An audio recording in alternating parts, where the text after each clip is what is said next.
ವೇದಿಕೆ ಮೇಲೆ ಆಸೀನರಾಗಿರುವಂತ ಎಲ್ಲ ನನ್ನ ಗಣ್ಯ ವ್ಯಕ್ತಿಗಳೇ, ನನ್ನ ಆತ್ಮೀಯ ಸ್ನೇಹಿತರಾಗಿರುವಂತಹ ASSK ಸಂಸ್ಥಾಪಕ ಅಧ್ಯಕ್ಷರಾಗಿರುವಂತಹ ಶ್ರೀಯುತ ಸಂದೇಶ್ ಅವರೇ ಹಾಗೂ ಆಗಮಿಸಿಕೊಂಡಿರುವಂತಹ ರಾಜ್ಯದ ಮೂಲೆ ಮೂಲೆಯಿಂದ ಆಗಮಿಸಿರುವಂತಹ ಎಲ್ಲ ನನ್ನ ASSK ಬಂಧುಗಳೇ, ಏನು ಇವತ್ತು 8ನೇ ವರ್ಷದ ಅದ್ದೂರಿ ವಾರ್ಷಿಕೋತ್ಸವ ಸಮಾರಂಭವನ್ನ ಆತ್ಮೀಯ ಸ್ನೇಹಿತರು ಸಂದೇಶ್ ಅವರು ಹಮ್ಮಿಕೊಂಡಿದ್ದಾರೆ.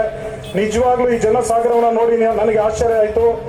ಎಷ್ಟು ಜನನ ಸಂಪಾದನೆ ಮಾಡಿದಾರಲ್ಲ ನಮ್ಮ ಸಂದೇಶ್. ಕೋಲಾರದಲ್ಲಿ ಹುಟ್ಟಿ ಬೆಳೆದಿದ್ರು ಕೂಡ ರಾಜ್ಯಾದ್ಯಂತ ಸಂಚರಿಸಿ ಸಂಘಟನೆಯನ್ನ ಕಟ್ಟಿ ಬಳಸಿ ಒಂದು ವ್ಯವಸ್ಥಿತವಾಗಿ ಸಂಘಟನೆಯನ್ನ ಕಟ್ಟಿ ಬಳಸಿದ್ದಾರೆ ಆತ್ಮೀಯ ಸ್ನೇಹಿತರು ಸಂದೇಶ್ ಅವರು.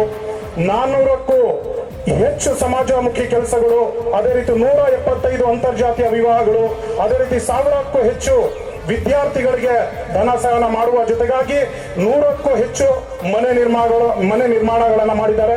ವಿಶೇಷವಾಗಿ ಇದನ್ನ ಗಮನಿಸ್ಕೊಳ್ಬೇಕು ದಯವಿಟ್ಟು. ಅಂತಿಮವಾಗಿ ಪಾಯಿಂಟ್ ಹೇಳ್ತಾ ಇದ್ದೀನಿ, ಕ್ಯಾಲ್ಕುಲೇಟರ್ ಬೇಕಾದ್ರೆ ಎತ್ಕೊಳ್ಳಿ, ತಮ್ಮ ಫೋನಲ್ಲ ಎತ್ಕೊಂಡು ಕ್ಯಾಲ್ಕುಲೇಟರ್ ಮಾಡಿ. 5076 ಎಕರೆ ನೋಡಿ. ಪಾರ್ಸ್ ಲೊಕೇಶನ್ ಅಲ್ಲಿ ಒಂದ್ ನಿಮಿಷ ಸಿಳ್ಳೆ ಹೊಡಿಬಿಡಿ. ಪಾರ್ಸ್ ಲೊಕೇಶನ್ ಅಲ್ಲಿ ಒಂದೊಂದು ಎಕರೆ ಏನಿಲ್ಲ ಅಂದ್ರೂ 8 ರಿಂದ 10 ಕೋಟಿ ಇರ್ತದೆ. ಅದ್ ಲೆಕ್ಕಾಚಾರ ಹಾಕೊಂಡ್ರೆ 8 5 20 ಸಾವಿರ ಕೋಟಿ ಬೇಡ, ಒಂದೊಂದು ಎಕರೆ 1 ಕೋಟಿ ಅಂದ್ರೂ 5076 ಕೋಟಿ ಆಯ್ತು. ಸಂದೇಶ್ ದುಡ್ಡು ಮಾಡ್ಬೇಕಂದಿದ್ರೆ ಏನಿಲ್ಲ ಅಂದ್ರೂ 100 ಕೋಟಿ ಮನೆ ಬಳಿ ಬಂದು ಬಿದ್ದಿರೋದು. ಚಪ್ಪಾಳೆ ಬರಲಿ ದಯವಿಟ್ಟು. ಆದ್ರೂ ಕೂಡ ಇವತ್ತು ಎಷ್ಟೋ ಸಮಯದಲ್ಲಿ ಪಾಪ ಆರ್ಥಿಕ ಸಂಕಷ್ಟದಿಂದ ಅವರು ಮುನ್ನೋಡಿತಾ ಇರ್ತಾರೆ, 1 ರೂಪಾಯಿ ಕೂಡ ಇರಲ್ಲ.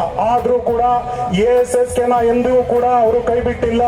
ನನ್ನ ಜನಾಂಗ, ದಲಿತರು, ಶೋಷಿತರು ಯಾವಾಗೂ ಕೂಡ ನಿರಾಶೆ ಆಗ್ಬಾರ್ದು. ಅವರು ಒಂದು ಉನ್ನತ ಇದು ಸ್ಥಾನಕ್ಕೆ ಹೋಗ್ಬೇಕಂತ ಹೇಳಿ ನಿದ್ದೆ ಇಲ್ಲದೆ ನೋಡಿ, ನಾನು ಇವ್ರ ಬಾಡಿ ನೋಡಿ ಆಶ್ಚರ್ಯಪಟ್ಟೆ. ಯಾಕಂದ್ರೆ ಮೋಸ್ಟ್ಲಿ ಒಂದು 30 kg ಇಳಿಸ್ಕೊಂಡಿದ್ದಾರೆ. ನಿಜವಾಗ್ಲು ಸಖತ್ತು ಈಗ ದೈಹಿಕ ಸಾಮರ್ಥ್ಯವನ್ನ ಬೆಳೆಸ್ಕೊಂಡಿದ್ದಾರೆ. ಅವ್ರಿಗೆ ದೇವರು ಆರೋಗ್ಯ ಐಶ್ವರ್ಯ ಎಲ್ಲ ಕೊಟ್ಟು ಕಾಪಾಡಲಿ. ಜೊತೆಯಲ್ಲಿ ಏನೋ ನಮ್ಮ ಶ್ರೀನಿವಾಸನವರು ಸುಮಾರು ದಿನದಿಂದ ನಾವು ಬಂದಿರಲಿಲ್ಲ, ಕಾರಣ ಕೆಲವೊಂದು ವಿಚಾರ ತಮ್ಗೆ ಗೊತ್ತಿರಲಿಲ್ಲ. ತಂದೆಗೂ ಇವ್ರಿಗೂ ಅವಿನಾಭಾವ ಸಂಬಂಧ. ಅವರ ತಂದೆಯ ಒಂದು ಅಕಾಲಿಕ ಮರಣ ಅವ್ರಿಗೆ ನುಂಗಲಾದ ಒಂದು ತುತ್ತಾಗಿತ್ತು. ಅವರು ನಿಜವಾಗ್ಲೂ ಒಂದು ಮಾನಸಿಕವಾಗಿ ಕುಗ್ಗೋಗಿದ್ರು. ಯಾಕಂದ್ರೆ ತಂದೆ ಬೆಳಿಗ್ಗೆ ಎದ್ದ ತಕ್ಷಣ ತಂದೆ ಮಗ ನೋಡ್ತಾ ಇದ್ರು.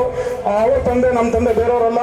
ಆ ರೀತಿ ಅರ್ಜುನಪ್ಪ ಅವರು ಈ ಒಂದು ನಮ್ಮ ಇಹಲೋಕವನ್ನ ತ್ಯಜಿಸಿ ಹೋಗಿದ್ರು. ಆ ಸಂದರ್ಭದಲ್ಲಿ ಮಾನಸಿಕವಾಗಿ ನಮ್ಮ ಸೀನಣ್ಣವರು ಕುಗ್ಗೋಗಿದ್ರು. ಈ ನಿಟ್ಟಿನಲ್ಲಿ ಸ್ವಲ್ಪ ಸಮಯ ಬರೋಕ್ಕಾಗಲಿಲ್ಲ.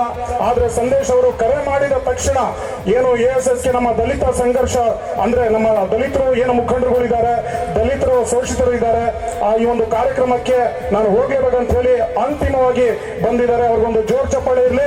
ಯಾವತ್ತೂ ಅಷ್ಟೇ ಸಂದೇಶ್ ಅವರಿಗೆ ಹೆಗಲಿಗೆ ಹೆಗಲು ಕೊಟ್ಟು ಸೀನಣ್ಣ ಅವರು ಎಂದಿಗೂ ಕೂಡ ಇರ್ತಾರೆ. ದಲಿತರು, ಶೋಷಿತರು, ನಿರಾಶ್ರಿತರಿಗೆ ಎಂದಿಗೂ ಕೂಡ ಸಾಥನ್ನ ನೀಡ್ತಾರೆ ಅಂತ ಹೇಳ್ತಾ ನನ್ನ ಮಾತನ್ನ ಮುಗಿಸ್ತೀನಿ. ವಿಶೇಷವಾಗಿ ನೋಡಿ, ಅಂಬೇಡ್ಕರ್ ಅವ್ರನ್ನ ಯಾವತ್ತೂ ಕೂಡ ಅಂಬೇಡ್ಕರ್ ಅಂತ ಕರಿಬೇಡಿ, ಅಂಬೇಡ್ಕರ್ ಸಾಹೇಬ್ರು ಅನ್ಬೇಕು, ಇಲ್ಲಾಂದ್ರೆ ಅಂಬೇಡ್ಕರ್ ಜಿ ಅನ್ಬೇಕು. ಯಾಕಂದ್ರೆ ಈ ಮಹಾನ್ ವ್ಯಕ್ತಿ ಏನಾದ್ರೂ ಸಂವಿಧಾನವನ್ನ ಕೊಟ್ಟಿಲ್ಲ ಅಂದಿದ್ರೆ ನೀವು ಅಂದ್ರೆ ಮುಸಲ್ಮಾನರು, ದಲಿತರಿಗೆ ಈ ಭಕ್ತ ಪ್ರಾಳದ ಫಿಲಂ ಇದೆಯಲ್ಲ ಅದು ತುಳಿತಾರ ಆ ತರ ತುಳಿದು ಬಿಡೋರು. ಸೊ ಅದರಿಂದ ಯಾವುದೇ ಕಾರಣಕ್ಕೂ ಅಂಬೇಡ್ಕರ್ ಅನ್ಬೇಡಿ, ಅಂಬೇಡ್ಕರ್ ಸಾಹೇಬ್ರು ಅಂತ ಹೇಳ್ಬೇಕು. ಇಷ್ಟ ಹೇಳ್ತಾ ನನ್ನ 2 ಮಾತನಾಡ್ಲಿಕ್ಕೆ ಅವಕಾಶ ಮಾಡ್ಕೊಂಡಂತ ಆತ್ಮೀಯ ಸ್ನೇಹಿತರಾದ ಶ್ರೀಯುತ ಸಂದೇಶ್ ಅವರಿಗೆ ಒಂದಿಸ್ತಾ ನನ್ನ ಮಾತನ್ನ ಮುಗಿಸ್ತಾ ಇದ್ದೀನಿ. ಜೈ ಭೀಮ್, ಜೈ ಭೀಮ್.